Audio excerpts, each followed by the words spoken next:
All right, so my name is Sam, and I am a following believer of Christ, and I'm just excited to be here, excited to share my testimony, and um, we'll just give it to God and see how He maneuvers this, because I'm not good at trying to write word for word like that, because I don't feel like I can't read word for word like that, and so I have bullet points, so we'll see how it goes, but I love that song, and I was talking about it yesterday at service, and these songs were already chosen several weeks ago, so I didn't just pick them up today for those that come to church here. But I wanted to read Ezekiel 37 because this is me.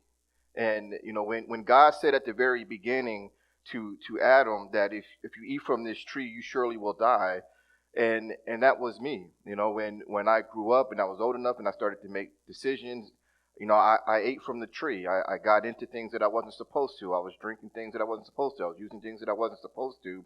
And I spent the next 15 years dead. And this verse is my awakening moment when God grabbed me out of the clutches of addiction and brought me into something new that I've never in my wildest dreams thought I would ever be into, church. And this, when I read this, it just reminds me that God can make it possible. And it starts out in verse 1, chapter 37 of Ezekiel. The hand of the Lord was on me, and he brought me out by the Spirit of the Lord and set me in the middle of a valley. It was full of bones. He led me back and forth among them. I saw a great many bones on the floor of the valley, bones that were very dry. He asked me, Son of man, can these bones live? And in my addiction, I'm thinking, no. I said, this is it. This is all I have.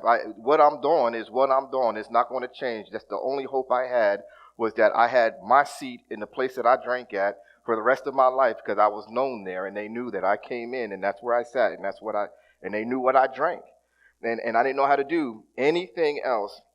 And so if God would have asked me if I could live, I'm just like, just here, just where I'm at, just on this stool. I said, Sovereign Lord, you alone know. Then he said to me, prophesy to these bones and say to them, dry bones, hear the word of the Lord. That is what the sovereign Lord says to these bones. I will make breath enter you, and you will come to life.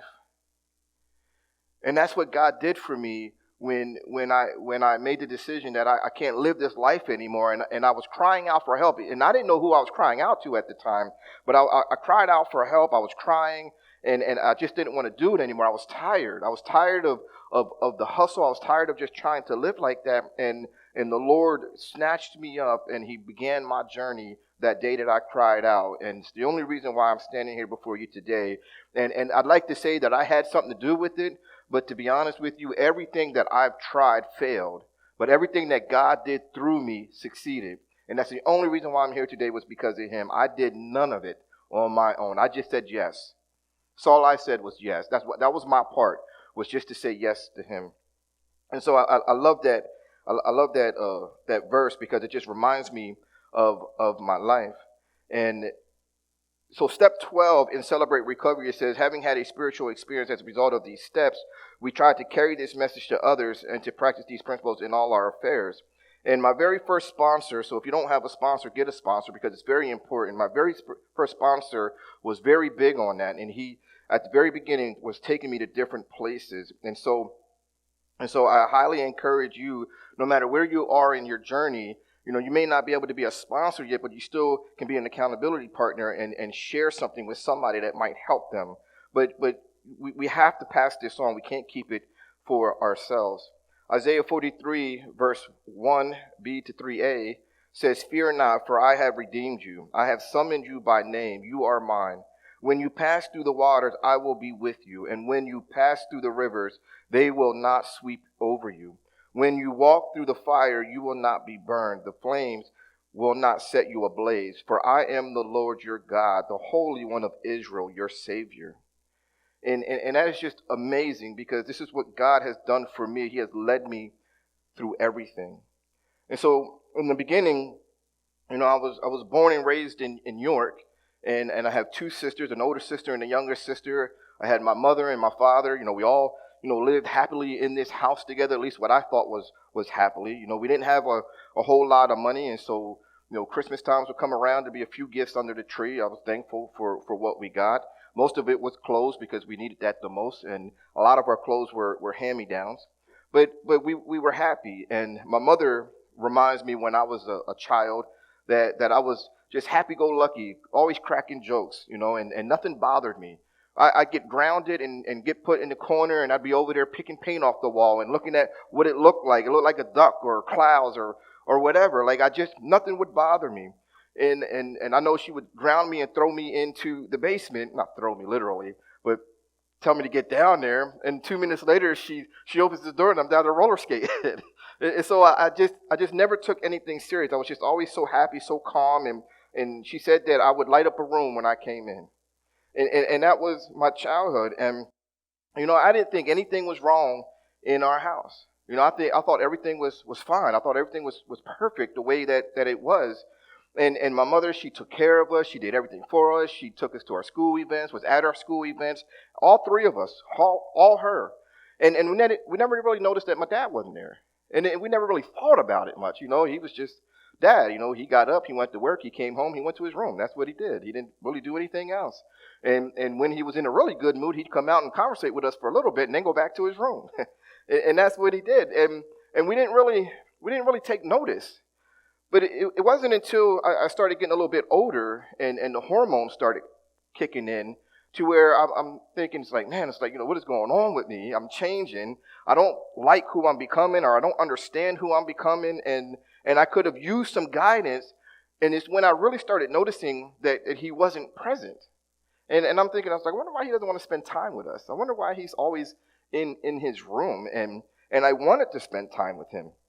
But more importantly, I wanted him to show me how to transition into becoming this young man.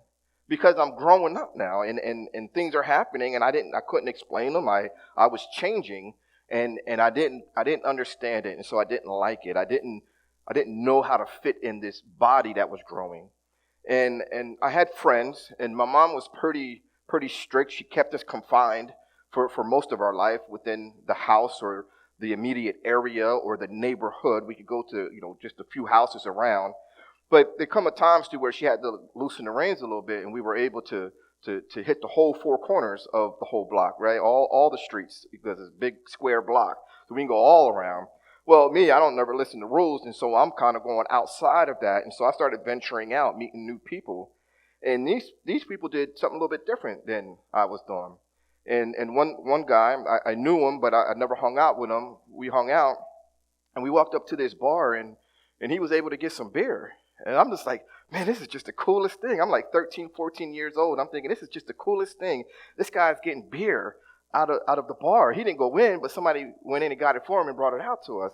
And so we go over to the park and we drink this beer. And, I wasn't drunk, but I had enough to change my mind. And I'm thinking, man, this is nice. I had a little confidence. I liked myself. I wasn't worried about, who I was or my identity. I was just being. And I'm thinking, this is where I want to be. But I'm like 13, 14. It's not like I can just readily go get alcohol or drugs or whatever I wanted. And so, there was just drinking, here and there, sporadic. And my dad, who never spent any time with us, and when he did, it was something to benefit him, asked me one day if I wanted to go riding with him. I was same range, same age, 13, 14. And you know what riding is? Anybody know what riding is? Riding is you just get in the car and you just drive.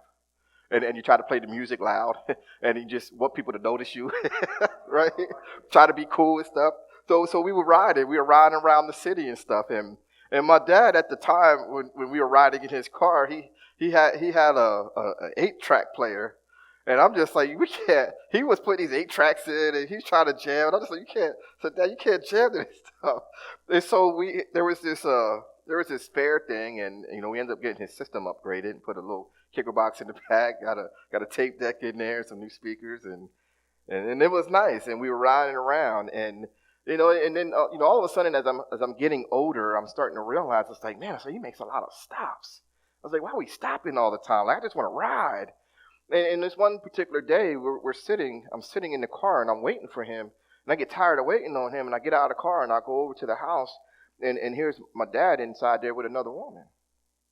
And I'm sitting there, I was like, huh. And he was like, hey, go out to the car, I'll be right there.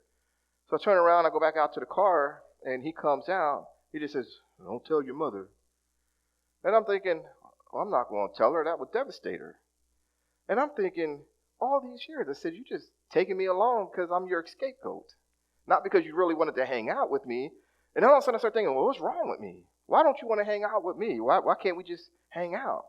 And so that really affected me. And so I spent another 3 or 4 years just hiding this from my mother. And I'm 18, so I have. You ever hear of an aunt that's you're really terrified of? It's always that one aunt that you're really terrified of. And I had one, and it was Aunt Marcia, and I was terrified of her. I loved her to death, and she loved us to death. But man, if you stepped out of line, you better run. And my Aunt Marcia was on the phone with my mother. I have no idea why they were on the phone. And I'm walking in the house with my girlfriend, and all of a sudden my mom was like, "Here, your Aunt Marcia wants to talk to you." I'm just like, why she want to talk to me, right? And I get on the phone with her, and she starts questioning me about where my dad's been. And I'm like, I don't know. And then finally, like, because she was like, Sammy, if I got to come down there. And I'm just like, all right. And I told her, I told her the truth. I said, we go riding, and he'd be stopping at these girls' houses when we're out. And I was so upset with me because I had to be the one to tell my mother what was happening, and it devastated her so much. And so I have all of these identity issues. Then I have these trust issues with my father. Then I have this heartbreak that I've done to my mom, and I'm trying to stop her from killing herself now because she wants to commit suicide, and she has these pills, my grandmother, and I'm just like, you can't do that, Mom. And then so I'm in her room, I'm laying in the bed with her so she doesn't do anything, and it was just disastrous. And I'm thinking, I don't want to be me. And, it's not like I had this huge, terrible life, but it just built in me that this distrust in people. That if my father could use me for his self-fulfillment, imagine what people who don't really know you can do to you. And so I spent years just protecting me and making sure that nobody else can get to me or hurt me. And so, so 18 years old, it's my last year of high school. I have my own place. My mother emancipates me. It's my girlfriend and I living in this house, and I was drinking to the point at this time to where I would show up to school sometimes with a hangover. And I was lucky that I even graduated. The girl that I was with did the work for me. That's the only way I graduated. It wasn't any work that I did on my own.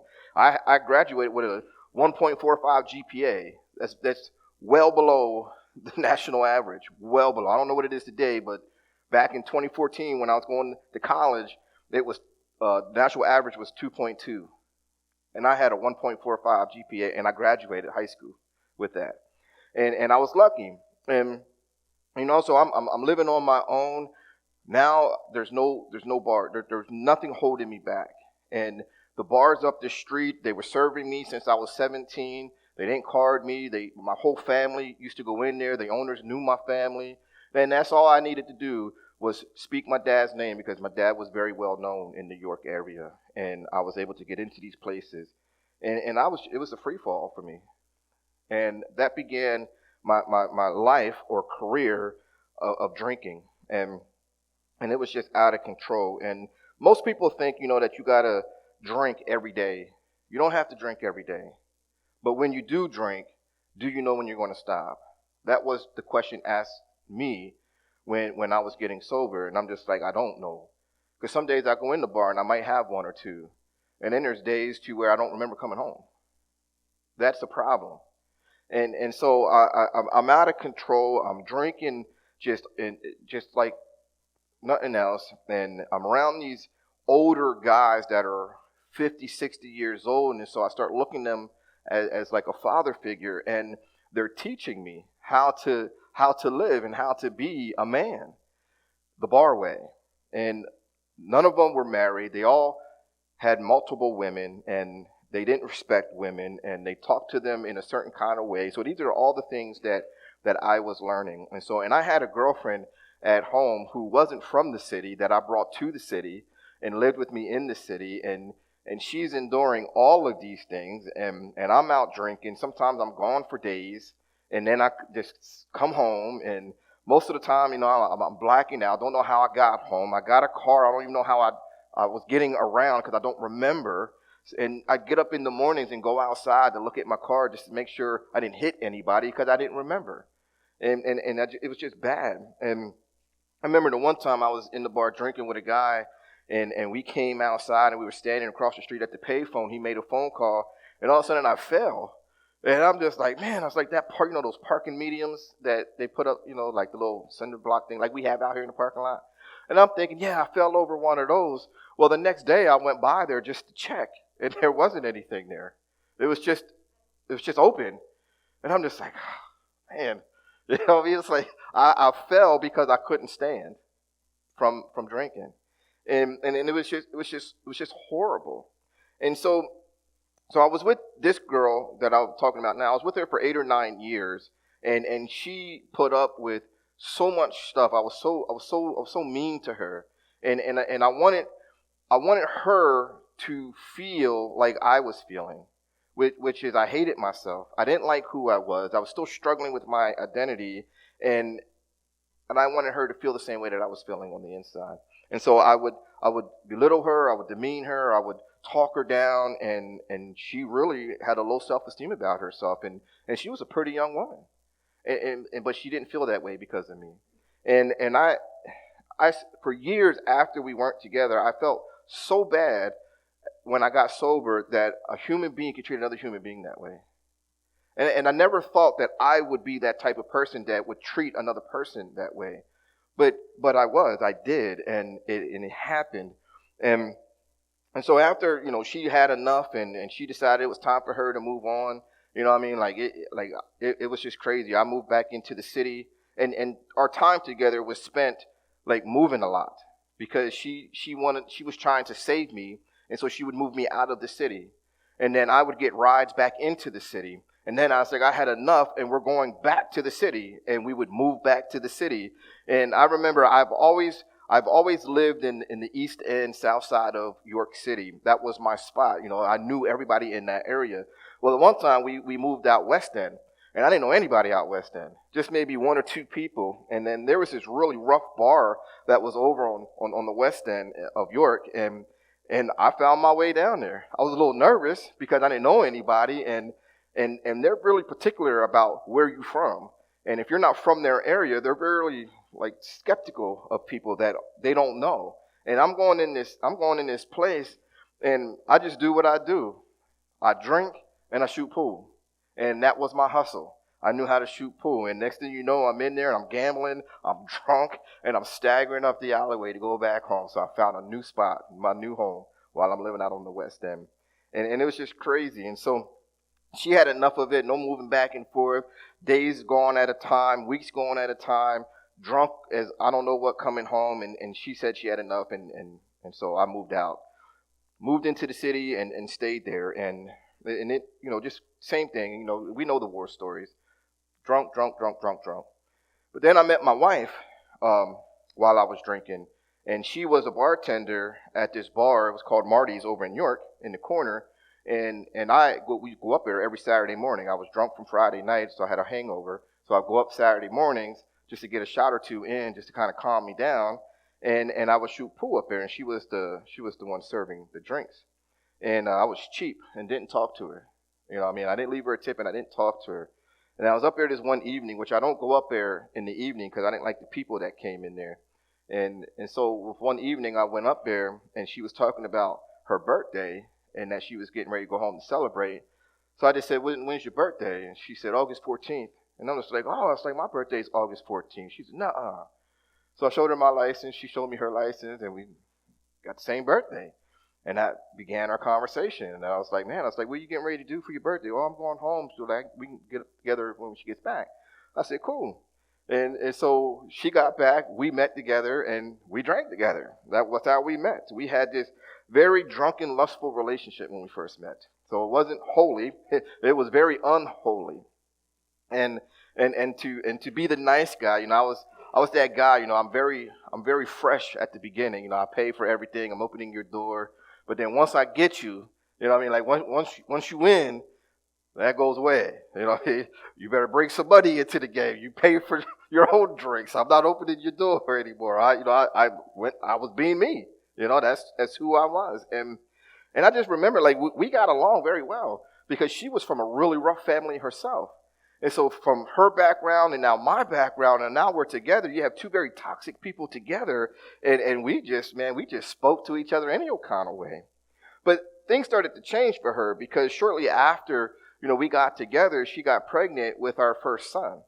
And she, she got pregnant, had a miscarriage. And then, she had a couple miscarriages. I don't remember the timing of them.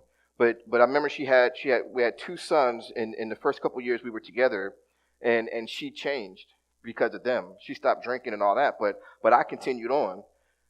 Anybody who says, "Well, I'm gonna stop doing all that when I have kids," it's a lie.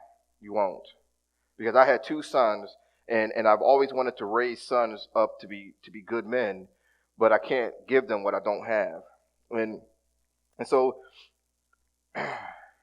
So we're in August of 2001. I know I'm kind of just moving along, but so she was, living the mom life, you know what I mean, and slowing down, and I kept going, and for the next 2+ years, she would put up with my drinking, and all the same war stories was happening with her. I'd be just gone. She didn't know when I was coming home. I would not go to work. I'd be at the bar, and it was just a mess. And the one particular time, I left work and I went to the bar and I was drinking. They didn't have any work, so they were letting people go. And then I went back to work when I was supposed to be leaving to call her to make it seem like I was at work. And then said, "You need anything? I'm getting ready to leave." And she was like, "Yeah, stop at the store. The kids needed diapers." And I'm like, "Cool." And then I left, went back to the bar because I had a little bit more time now. I could go back to the bar and I can have a few more drinks. And then I left there, went to the store, didn't buy the kids any diapers. Bought her some, whatever that breakfast food is, that nasty pig stuff. What's it called? Scrapple. Yes. That nasty Scrapple. She loves it, and I bought her some, thinking, man, I really doing good here, right? With Scrapple, right? And I brought it there, and I handed her the bag, and I was proud of myself, thinking I really did something good here. And she just looked in the bag, and she was like, "Where's the diapers?" I'm like, I forgot them.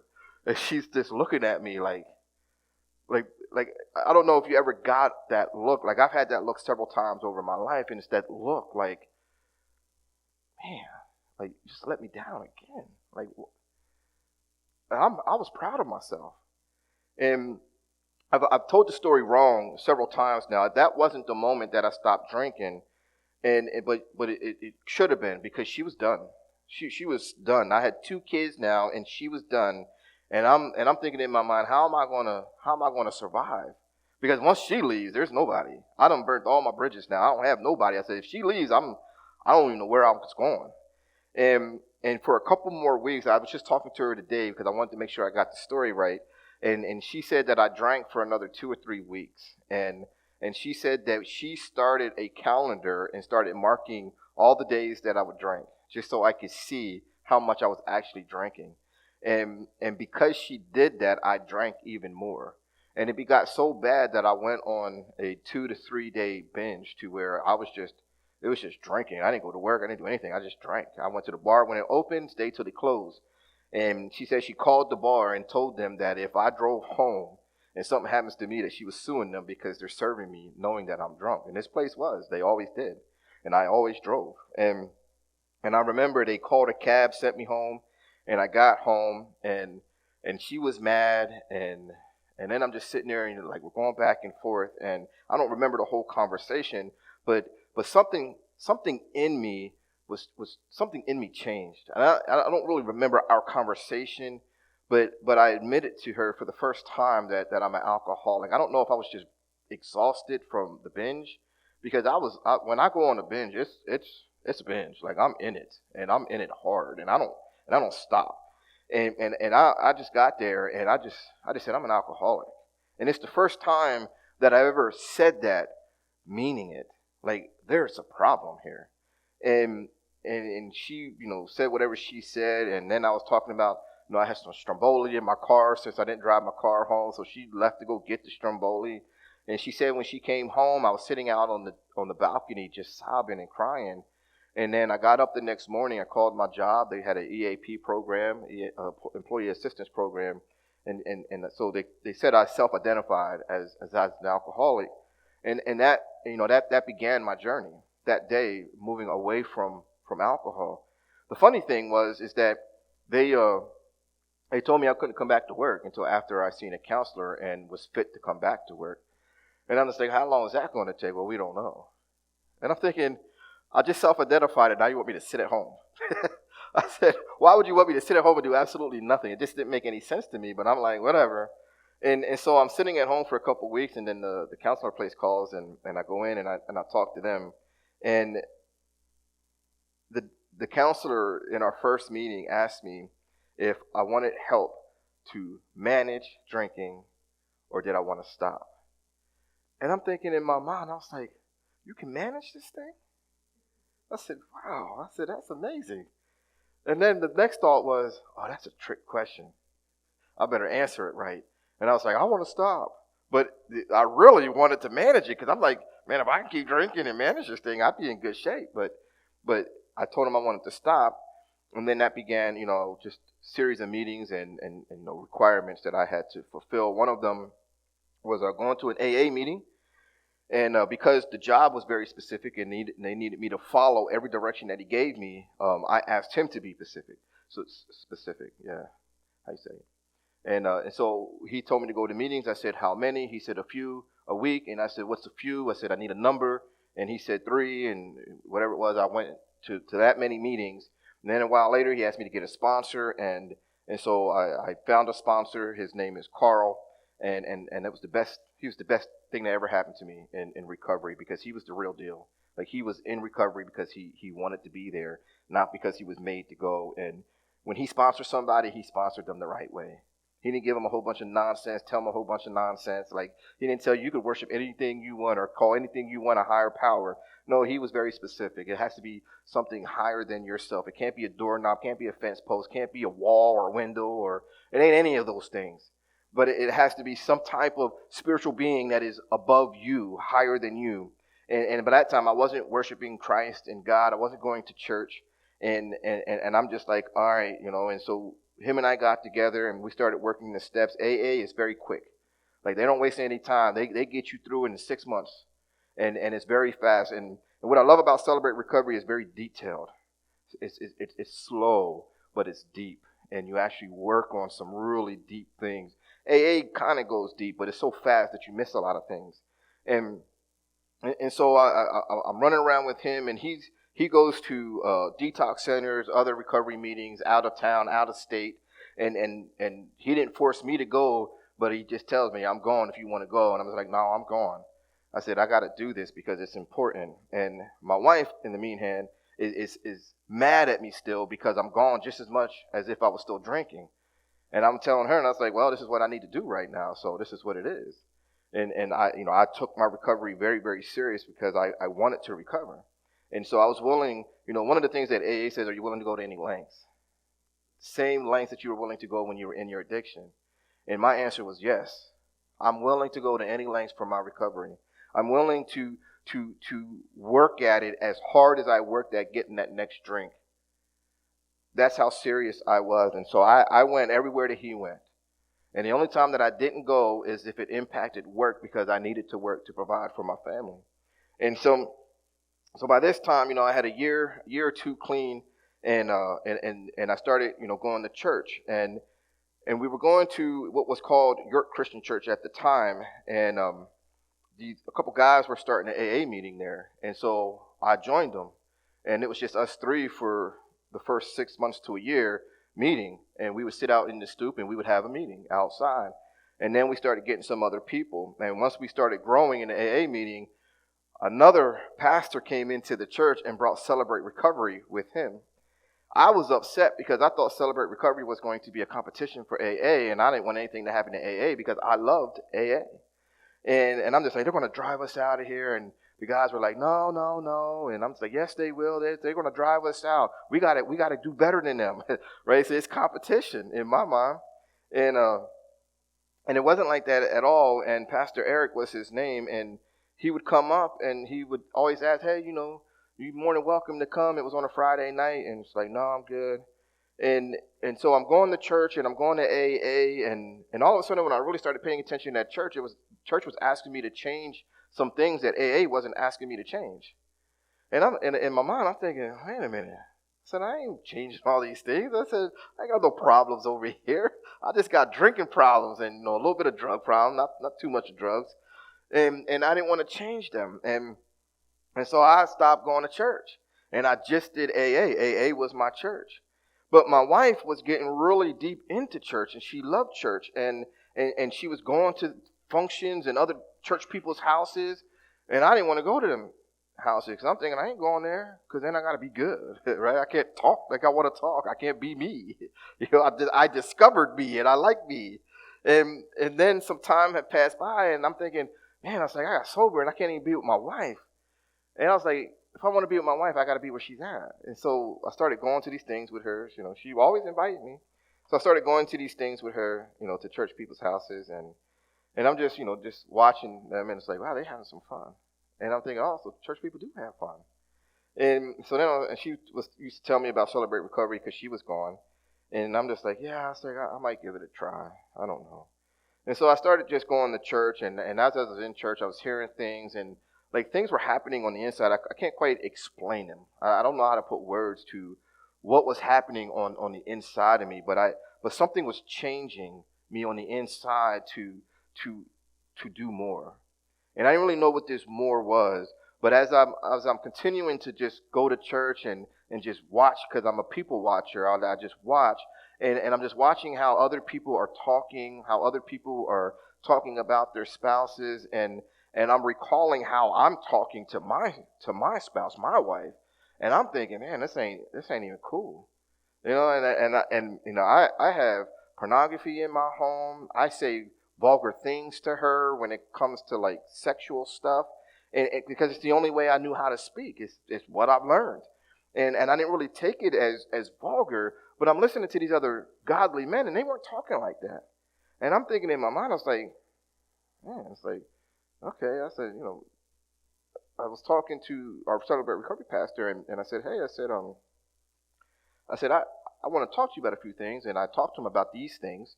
And he was like, why don't we go talk to the pastor? I was like, well, I'm talking to you, pastor. Right? And so we went to talk to the lead pastor of the church. And I had questions, I had questions about sex. I said, what's appropriate? I said, what's appropriate, healthy sex? Because I didn't know, you know what I mean? Like in my world, it's everything and anything. It's whatever I wanted. But in a healthy marital relationship, there's a give and take, there's respect, there's boundaries. I didn't know those boundaries. There's ways of communicating. I didn't know those ways of communicating. I'm used to what I did in my addiction. And so I'm talking to him, like I'm learning these things, and I go home and I talk to my wife, and I'm like, how does this make you feel when I say these things? And she was like, well, not very good, but I said, why didn't you ever say anything? She was like, well, because it's just normal. So she's thinking it's normal. I'm thinking it's normal, but it's not normal.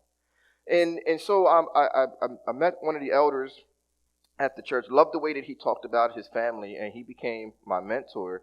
And I asked him tons of questions. It's like how do you love your family so much? How does your family love you so much? Like how do you do what you do? Like I wanted to know how he got to where he got, how his family just loves and reveres him. And I wanted to be like that for my wife. Not because I wanted like her to lift me up. I just wanted her to know that I loved her. And so I'm meeting with him, and he's just pouring into me everything that's been poured into him. And then began our relationship change to where I wasn't talking to her that way. I wasn't cursing anymore. I wasn't just being out of control, right? I was living with self-control, as one of the fruits of the Spirit says. And this is all new stuff to me. This wasn't like it just came. Like I had to work at this stuff. Like I had to learn how to learn because I needed new vocabulary to replace old vocabulary. And I had to ask. I said, how do I find new words? I said, I just don't have enough vocabulary. They was like, read a book. I was like, I don't like to read. But they said, read a book. And so I was like, all right. So I started reading. And from reading, I started learning new words that can help me to communicate something rather than the words that I was using. And be effective at it. And I'm like, wow, this is pretty cool. And so I started changing my vocabulary. And then all of a sudden, I felt God speaking to my spirit and says, you need to go to Celebrate Recovery because you're going to help Pastor Eric out. I don't want to help Pastor Eric out. I don't want to go to Celebrate Recovery. But I go to church on Sunday, and there's Pastor Eric. And I said, Pastor Eric, I said, God was speaking to me, and he's telling me that I need to come to Celebrate Recovery, and I need to help you out. Oh, that's good. Why don't you, come on, come. And I get there, and I was like, all right, what do you want me to do? Oh, just go ahead and just sit. I don't want you to do anything. I just want you to take in. And I was like, well, that's not what God said. Right? God said I was going to do something. So I'm like, all right. So I'm sitting there, and he had me sitting there for months. And while I'm sitting in there, I'm also, in the church, as I'm learning and growing and seeing that there's a different way that I can live, even with the drinking already gone, there were still other behavioral things that I was dealing with, and I was able to learn how to be a man, a godly man. And I wasn't like there, but I was growing there, and I'm still growing there. And I'm thinking in my mind, I wonder how many other men in the church feel the same way that I do. They come in here, they haven't been taught the right thing, they're not treating their wives right, and I wonder how many other men have this happening to them. They just didn't have the right male, role model in their life. And so I went to the pastor, and I'm just like, hey, I was like, I want to start a men's connection group. And, my wife and I did one first together, but I wanted to do one just for men to where it's only men come, and we're all going to huddle around, and it's like, I don't want to be the teacher because I can't teach. But we can walk this journey together, and we can learn that what we're doing is not okay, and God has something bigger and better for us, because this is what was being shown to me. And so we started, a men's connection group. And then it became a men's ministry, and we had it on Saturday mornings from 9 to 10:30. Seems to be a good time for everybody. And there was 3 of us. And then the next session, it grew to 5, to 6, to 8, to 12, to 21, to 25. I mean, it was just growing, and it was huge. And we had 3 leaderships. We broke into 2 groups. We put on a weekend conference, you might want to say, all about testimony, and this was so cool because this is all the stuff that God was doing, and we're in this church, and there's this one NFL song that plays on when NFL or football comes on. And I'm just like, that was our intro. All the men were lined up outside, all uniformed up, and we marched into that sanctuary one by one and run up to the top and lined up front and over at C3. It was pretty wide. And the men were just standing there in front of the congregation ready to serve them. And this is what God was doing, through me, but other people as well who were like-minded as me, that, man, there's just something new that God is doing. And I was just so excited. And I never stopped growing. But the problem with me is when I get into something, I get into it so much that it actually becomes detrimental because I take it too serious. And then all of a sudden, I'm like, kids got to be a certain way. My wife's got to be a certain way. We can't be doing this kind of stuff. There's rules and boundaries. Don't break them. And I actually, wasn't fun to be around because I became too hard and too rugged. Like, we got to be a certain kind of way. And I just remember, I went to college, and I'm going through college because now I'm getting into leadership at the church and stuff, and I wanted to make sure that my family was right, because one of the qualifications is that you manage your house well. And I wanted to make sure that I was managing my house well. In college, I had this philosophy class, it was philosophy, it was abnormal psychology, it was social work, it was all these things, and I'm just like, man, this is just crazy.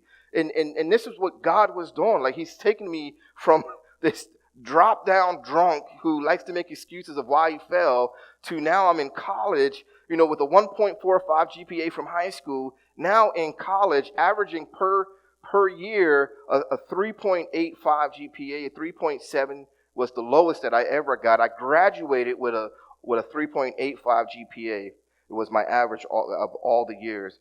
And the best year that I had was the abnormal psychology, counseling, and social work, and all those classes. And what became my life verse that God was showing me is that my mind can change and be conformed to his will if I would let him. And that growing never stops, that I'm always going to grow, and that I may get things wrong, and that's okay, but at least be teachable so that I can get it right at some point. And so all the years that I was trying to be, right on the right path, right? Don't make any mistakes, lead the family well.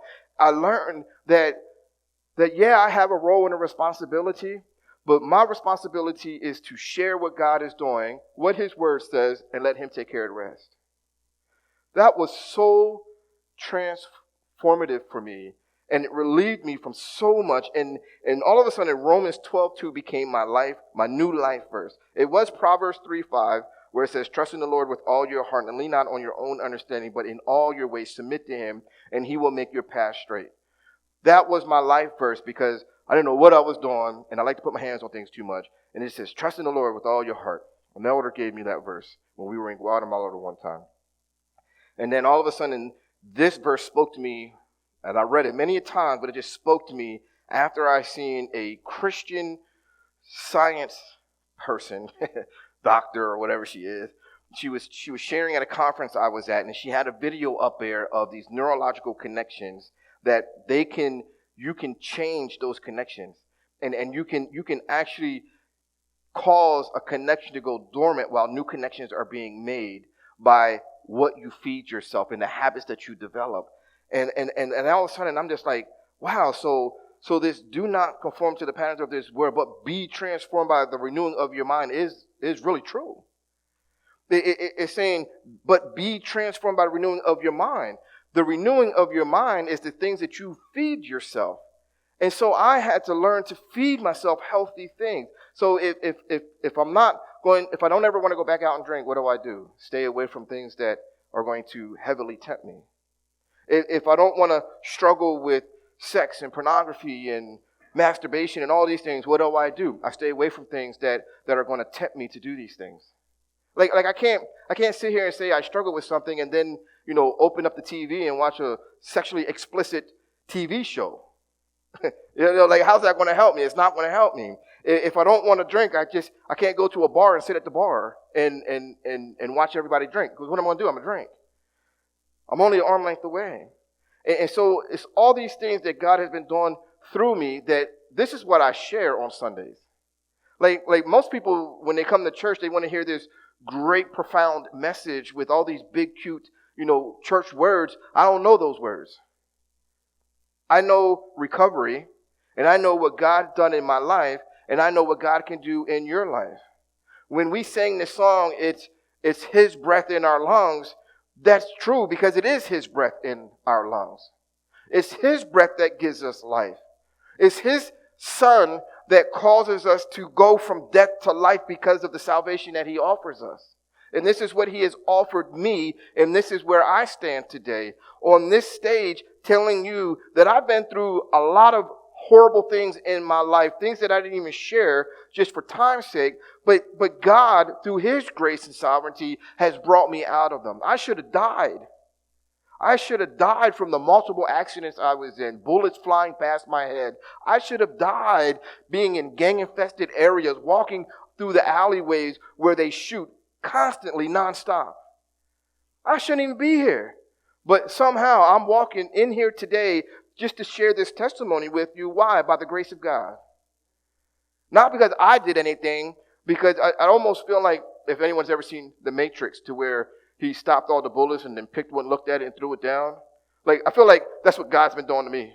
He's just been so, he guiding my life so much because he wants to use me, and he wants me to be somewhere at a certain specific time in history that he's out there and he's moving his bullet out of the way, and he just turned the car just enough to where we wouldn't get too hurt, maybe a little banged up, but not too hurt. Like God's doing all these things to help me and to save me. We can all debate that if we want, you know what I mean? But But I am truly, I'm on the side, and I believe that God impacts history, and sometimes we're involved in it. I believe that, and I feel like God has done that in my life, in my wife's life. I mean, if those of you that know my wife, I mean, man, she can be a handful, right? Because she's tough, man. Her mind, she's straight. Like, she just says it the way it is. That's it. And there's no eggshells with her. Like, and it hurts sometimes. But God knew that I needed that. I've dated people already that can't handle me because I'm a manipulator at heart. I can manipulate my way through anything. I can lie to you. But not her. She called out quick. And I needed that. I needed a strong woman to look at me and tell me the truth. And she does it today to where I take a couple steps back and I look at her and I just walk away. And then I process what she says. And I come back to her. You know, and like the way you said that. You're right. She could have said it differently. She's like, I'm only saying it how I know. And then it's like, okay. And then I walk away again. And I come back.